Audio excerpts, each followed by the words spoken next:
policy politicians. I mean, media literacy is a political issue. Politicians, they have to find their benefits. But if they don't find their benefits, a solution would be for them to apply, to develop a media literacy. Why not should they do it?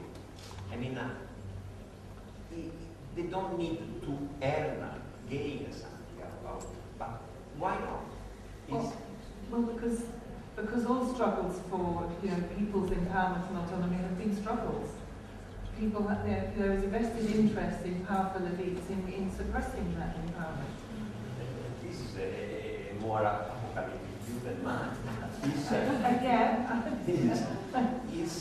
I have confidence that there are certain politicians that do public interest.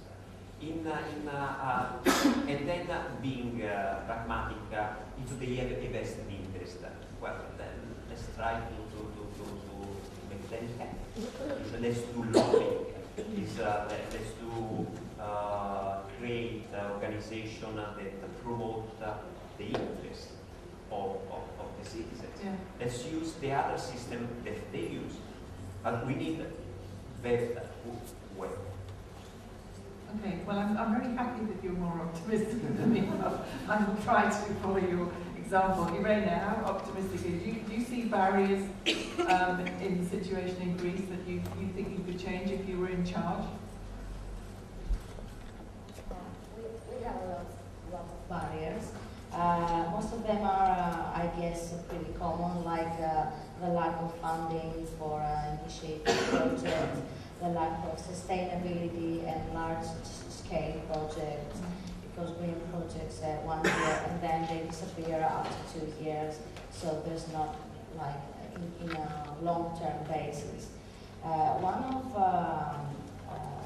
not the most important, but a big barrier is the regulatory system in Greece, because we have the Institute of Pedagogy, which is a body of the Ministry of Education.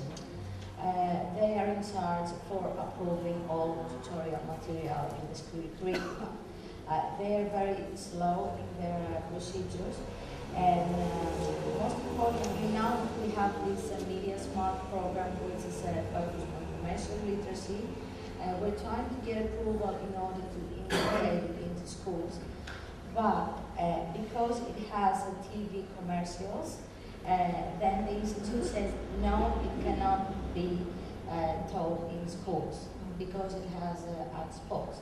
But how else can you teach about the advertisements if you are not able to show them to the kids?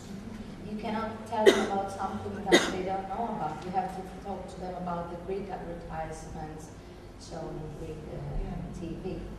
So we're trying to overcome this barrier by telling them that this is so important, and this is, well, we're not urging them to go and buy more products. We're just telling them how to be careful to watch and to read between the lines. So this is one barrier we have to change. But the most important barrier, I think, is the mobilization of the state to understand the importance of media literacy and to take some action, coordinated actions, and to understand the importance of media literacy for the citizens as a whole. So if they understand that, then they will do stuff about taking away the misconception that the public at large might have. But if I had the power to do something about that, as I said in the beginning, I think I would begin from the children, from the very early age, because children are very open and willing to new things, to new experience. They're very clever and dynamic in the new media procedures. And people say in the international bibliography, they say that children today are the young adolescents, tweenies, they call them, because they know so many things about the new media, even more than the parents, adults. They are natives and parents are immigrants. So I think we should start for the children because they are the future of the mediated society. And if you the basic rules installed to the children there. Yeah. So you're really you're kind of opposing a more kind of liberal and positive view of children. Right, that's Yeah, quite young, they're you mean, for very 5, 6 years old upwards. Yes, Yeah. yes. But you're going to be at odds with your Institute of Pedagogy in terms of attitudes. It's about attitudes to children, really, isn't it, and what they're capable of, and the extent this tension that we came up with earlier between protection and empowerment, and it's a strong tension, isn't it, that runs across a number of these things. Did you want to come back on that? Yes, just a very consideration. Is I want to stress again what Emanuele said before, that we have to invest in human capital and in pedagogy, just to justify my optimism. Is also in for the people that form governments. I remember that Karl Popper at one stage said, we have to have a license for these people that are running the television, because they have such an enormous power. It is not a paradox that we have politicians that, we have gone to have a drive test to drive a car.